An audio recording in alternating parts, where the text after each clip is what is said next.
사도신경하심으로 우리의 신앙을 하나님 앞에 고백합니다. 나는 전능하신 아버지 하나님, 전지의 창조주를 믿습니다. 나는 그의 유일하신 아들 우리 주 예수 그리스도를 믿습니다. 그는 성령으로 잉태되어 동정녀 마리아에게서 나시고 본디오 빌라도에게 고난을 받아 십자가에 못 박혀 죽으시고 장사된 지 사흘 만에 죽은 자 가운데서 다시 살아나셨으며 하늘에 오르시어 전능하신 아버지 하나님 우편에 앉아 계시다가 거기로부터 살아있는 자와 죽은 자를 심판하러 오십니다. 나는 성령을 믿으며 거룩한 공교회와 성도의 교제와 죄를 용서받는 것과 몸의 부활과 영생을 믿습니다. 아멘. 찬송가 287장입니다. 예수 앞에 나오면 죄사함 받으며 주의 품에 안기어 편히 쉬리라.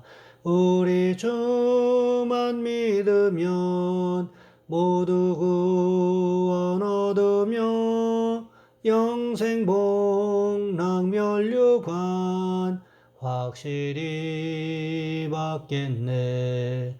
예수 앞에 나와서 은총을 받으며 마음의 기쁨 넘치어 감사하리라. 우리 주만 믿으면 모두 구원 얻으며 영생 복락 면류관 확실히 받겠네. 예수 앞에 설 때에 흰 옷을 입으며 밝고 빛난 내 집에 길이 살리라. 우리 주만 믿으면 모두 구원 얻으며 영생 복락 면류관 확실히 받겠네. 아멘. 오늘 말씀 요한복음 6장에서 보겠습니다. 요한복음 6장 16절로 21절까지 말씀입니다. 제가 가진 성경은 신약성경 152쪽에 있습니다. 제가 봉독해 드립니다. 저물매 제자들이 바다에 내려가서 배를 타고 바다를 건너 가버나움으로 가는데 이미 어두웠고 예수는 아직 그들에게 오시지 아니하였더니 큰 바람이 불어 파도가 일어나더라. 제자들이 노를 저어 10여리쯤 가다가 예수께서 바다 위로 걸어 배에 가까이 오심을 보고 두려워하거늘 이르시되 내니 두려워하지 말라 하신대 이에 기뻐서 배로 영접하니 배는 그들이 가려던 땅에 이르렀더라. 아멘. 오늘 본문의 말씀을 가지고 소원을 이루려면 이라는 제목으로 함께 말씀을 살펴보겠습니다. 이런 옛날 이야기가 있습니다. 평소에 효가 뛰어나고 근검절약하기로 소문난 백성 3명이 궁궐로 뽑혀 올라갔습니다. 이들은 왕을 만나기 전에 상벌을 책임지는 관리 앞에 서게 되었습니다. 이 관리는 3사람에게 묻습니다. 이제 임금님께서 상을 내리실 텐데 소원 있으면 한 가지씩만 이야기해보라. 한 사람은 저의 소원은 집 한 채를 가지는 것입니다. 더 이상의 소망은 없습니다.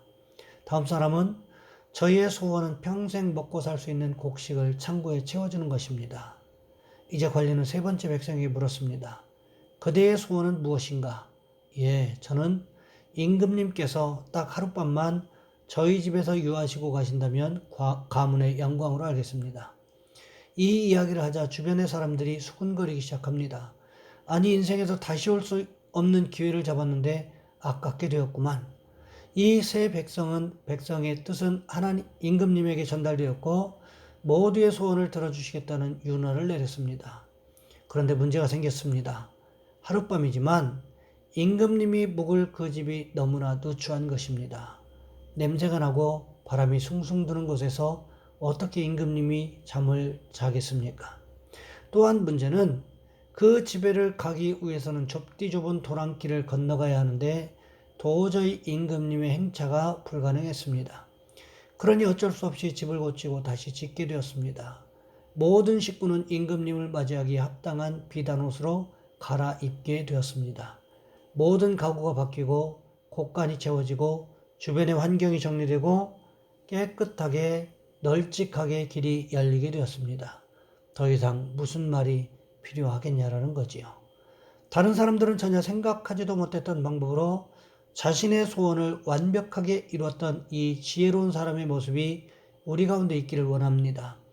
예수님께서 오병이어의 기적 후에 사람들이 자신을 왕으로 추대하려고 하는 움직임을 알아채셨습니다.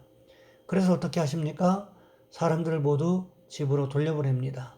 그리고는 예수님 자신은 산으로 기도하러 올라가셨습니다. 제자들은 어떻게 하라고 말씀하셨습니까? 그 밤에 배를 타고 갈릴리 바다를 가로질러 가도록 말씀하셨습니다.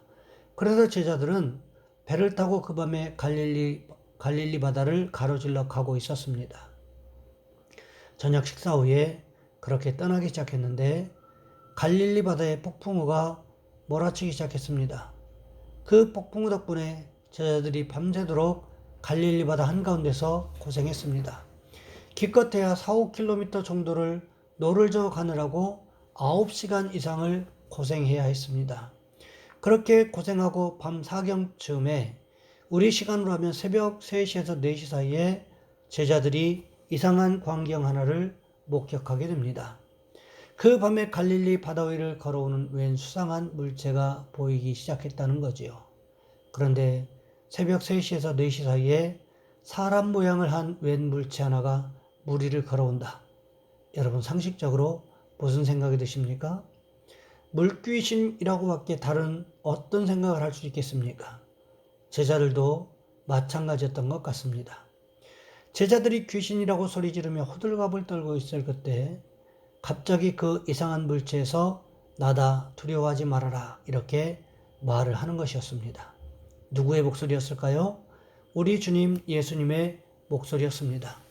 제자들이 무슨 생각을 했을까요? 이제 하다하다 귀신이 성대모사도 하는구나 그러면서 더욱 두려워하고 있었다는 거지요. 그때 베드로가 예수님을 향하여 한마디 소리를 지릅니다. 만일 주님이시라고 한다면 제게 물 위로 걸어라고 말씀해 주십시오. 이것이 상식적으로 말이 되는 이야기입니까? 사람이 물 위를 걷는다. 이게 말이 되는 이야기인가 생각해 보시기 바랍니다. 주님께서 베드로에게 내게 오라고 말씀하시지요. 그와 동시에 베드로가 배에서 내리려고 물 밖으로 발걸음을 내디디려고 하고 있었습니다. 남은 제자들이 얼마나 놀랐겠습니까? 그럼에도 불구하고 베드로는 예수님만 바라보고 물 위를 걷기 시작했습니다. 하지만 곧 그에게 느껴지는 것이 있었습니다. 주님을 바라볼 때는 몰랐는데 갑자기 폭풍우가 느껴진 거지요. 바람이 느껴지고 물보라가 느껴졌을 것입니다. 그러자 무슨 생각이 들었을까요? 내가 지금 뭐하고 있는 거지? 내가 지금 어디에 있는 거지? 이런 생각이 들었을 것입니다. 주변을 두리번거리면서 살펴보기 시작했습니다. 그와 동시에 베드로가 급속히 물에 빠져 들어가기 시작했습니다. 그때 주님께서 어떻게 하셨을까요? 성경에는 기록되어 있지 않지만 아마 우리 주님께서 다급하게 물 위를 뛰어오셨을 것입니다. 그리고는 베드로의 손을 붙잡고 물속에서 끌어올렸을 것입니다. 예수님께서 베드로를 건져주셨어요. 그 후에 배까지 어떻게 돌아왔을까요? 베드로의 손을 예수님께서 꼭 붙잡고 함께 배로 돌아오지 않았겠습니까? 여러분 그렇습니다. 우리의 신앙이 흔들리고 삶이 흔들리는 그런 상황 가운데 놓여 있다고 할지라도 우리가 주님 손을 붙잡기만 하면 주님이 우리의 손을 붙잡아 주시기만 한다면 우리 인생은 회복될 소망이 있다는 사실을 우리는 기억해야 한다는 것입니다. 주님께서 베드로와 함께 배로 돌아왔습니다. 그때 제자들이 어떻게 했습니까? 오늘 본문 21절 말씀해 보시면 이렇게 기록하고 있습니다. 이에 기뻐서 배로 영접하니 배는 곧 그들이 가려던 땅에 이르렀더라. 예수님이 안 계시던 배에서 무슨 일이 있었습니까? 오병이어의 기적이 끝난 그 저녁부터 밤 사경까지, 그러니까 8시간 이상을 그렇게 고생했음에도 불구하고 디베레의 갈릴리 바다 건너편에서 고생하고 있었습니다. 아무리 열심히 노를 져도 열심히 일했음에도 불구하고 별다른 진척이 없었습니다. 그것이 바로 제자들의 모습이었습니다. 그런 상황에서 예수님을 배에 모셔들었습니다. 그러자 무슨 일이 벌어집니까? 자신들도 정확히 깨닫지 못하는 사이에 이미 가려고 했던 그 지점에 도착해 있더라는 거지요. 제자들이 열심히 노력한 결과였습니까? 그렇지 않습니다. 상황이 변한 것은 하나도 없어요.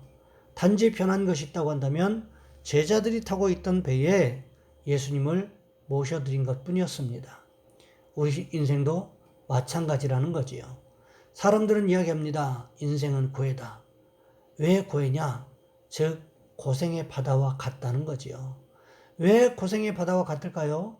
무슨 일이 일어날지 모르고 언제 변할지 모르고 누구를 의지할 수도 없는 상황이기 때문에 그렇습니다. 자기 혼자서 모든 일에 책임을 져야 하기 때문에 그렇다는 거지요. 하지만 예수 믿는 사람의 인생은 다르다는 것입니다. 왜 그럴까요? 내가 내 인생의 선장이 아니기 때문에 그렇습니다.